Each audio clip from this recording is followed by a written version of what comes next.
ভাগ্য ভালো, তিনি একটি বড় বোয়াল মাছ কিনতে পেরেছেন। আমিও কিছু টাটকা মাছ নিয়ে ফিরেছি। আমাদের কসকনকপুরের ঐতিহাসিক ফুলের দিঘি এখন আবারও দৃশ্যমান রূপে ফিরে এসেছে।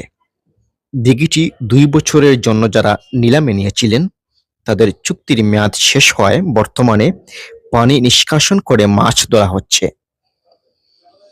গত ২ এপ্রিল থেকে পানি সেচের কাজ শুরু হলেও এখনো পুরোপুরি শুকানো সম্ভব হয়নি।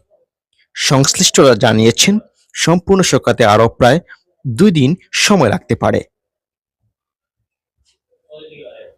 এই দিঘির মাছের বিশেষত্ব হলো এগুলো একেবারে ঘরোয়া পরিবেশে বড় হয়েছে, তেমন কোনো কৃত্রিম খাবার দেওয়া হয়নি।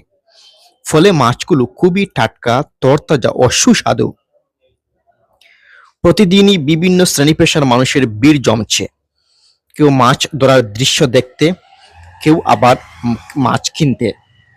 আমি নিজেও আজ এক প্রবাসী বাইকে নিয়ে গিয়েছিলাম। ভাগ্য ভালো, তিনি একটি বড় বোয়াল মাছ কিনতে পেরেছেন। আমিও কিছু টাটকা মাছ নিয়ে ফিরেছি।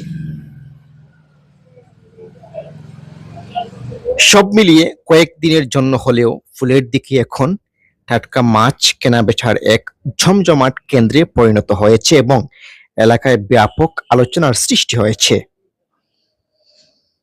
দিঘির দৃশ্য এখন দারুণ উপভোগ্য। এক পাশে পানির সেচ চলছে, অন্য পাশে মাছ বিক্রি, আর মাঝখানে জেলেরা ব্যস্ত মাছ ধরায়। সব মিলিয়ে এক প্রাণবন্ত ও মনোমুগ্ধকর পরিবেশ। আপনি চাইলে ঘুরে যেতে পারেন। সুলভ মূল্যে টাটকা মাছ সংগ্রহের জন্য এই সুযোগ হাতছাড়া না করাই ভালো।